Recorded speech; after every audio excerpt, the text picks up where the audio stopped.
Welcome to the show that takes up no more than 5 minutes of your time, but could help you gain massive real estate knowledge. It's 5 Minutes in Real Estate with best-selling author Shane Willis.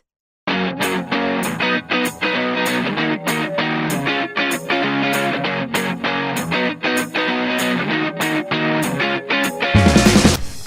hello, it's Shane Willis, the Pinnacle Real Estate Agent Expert, bringing you today's episode of 5 Minutes in Real Estate.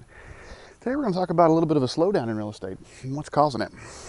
There was a whole lot of experts that came out with a couple of different reports, but one I found interesting because I was having this debate, we'll just call it a healthy debate, with another broker in town, and he was blaming mainly the rise in interest rates as far as the slowdown, especially in the first-time home buyer situation. So I conceded that we have saw a slowdown, at least nationwide. In our area here, we've seen a little bit of a slowdown, but not much. But I did not concede that it had anything to do with the interest rates. So today, on Wednesday, I'm going to talk about it on the podcast so that I can send him this episode as well and let him know, because we did a little research. Since the beginning of the year, mortgage interest rates have risen. According to Freddie Mac, they were at 3.95 towards the beginning of the year. Now they're at 4.52. Now, this is what he was saying was the cause of the slowdown, especially in first-time home buyers, because it's more expensive to get a property. Well, I disagreed with that completely. First American, they actually released their Real Estate Sentiment Index report. They surveyed title and real estate companies, and they around the country, real estate agents around the country said that we are seeing a slowdown on first-time home buyers. But First American's chief economist came out and he said on a national level, mortgage rates would have to hit 5.6%, which is like a whole percent higher, before first-time home buyers withdraw from the market. So it's not the interest rates that's keeping it withdraw from the market. Okay, Shane, so if it's not interest rates, what the hell's causing a little bit of a slowdown at that point? And this is a nationwide study, so remember, I'm going to talk about Escambia County here in a minute, and Santa Rosa County. The housing market, this is what that same economist came up with, and this was my argument back to my cohort. He's a fantastic broker. But my argument back was it has nothing to do with the interest rates right now. It has everything to do with lack of inventory. It's a supply problem, not a cost problem. Tomorrow we're going to talk about cost and how we actually have bigger buying power. Buyers have more buying power today than they did 10 years ago, 15 years ago. And I'll show you how that works. That's going to be tomorrow's episode. But our problem right now is a lack of inventory.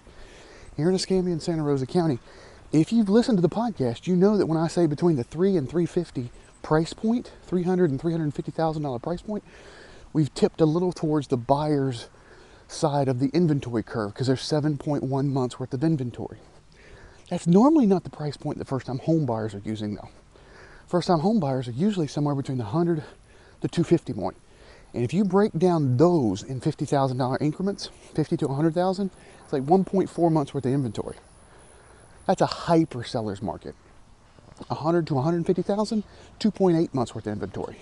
Hyper seller's market. 150 to 200, 3.1. Right at a good strong seller's market. 2 to 250, 3.8. Really strong seller's market. 250 to 300, 4.2. Still a seller's market. 3 to 350, 7.1%. But what does that also tell me on those particular price points that the first-time home buyers are using? There is a lack of inventory. That's what's causing the decline in sales. I can't tell you how many people have called me. I was just talking to a good friend of mine. He's a business partner of mine. His brother called, and he was calling out Baldwin County. He said, listen, I can't find a place to rent. I'm selling a house in 3 weeks. I want to buy a place there, but I wanted to stay there, either a year or a couple of months before I bought a place, but I can't find a place to rent. We looked at his particular price point in his area for sale. There were like 20 homes, and 15 of those were new builds. Well, he's not a new build buyer. meaning they still got 8, 9, 10, 11 months to build the property. He needs a place in 3 weeks.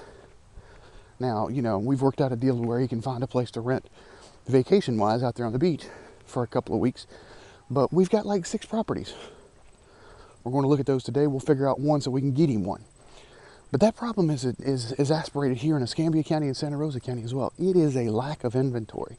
I have a new rental going to be coming up on the market. I've owned the rental for a while, but my tenant who's been there 5 years, God bless her, she was able to buy a home. I was so happy for her.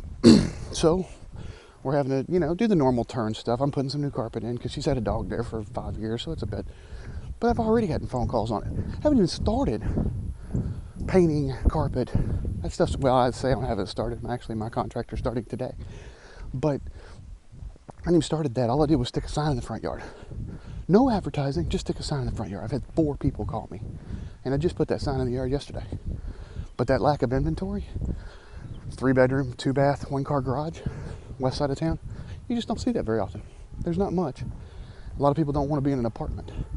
So rental and sales, all the data show that there's just a lack of inventory. That's what's causing our sales to slow down. So if you own a property in that price point, you can actually push the price a little higher because of the inventory shortage. And although we pushed it on one of my sales a little higher than I wanted to, the appraiser still came back and agreed with me. I thought we were kind of getting out of the mean on this one, and I told the sellers that as well. But I said, we're not so far out of the mean.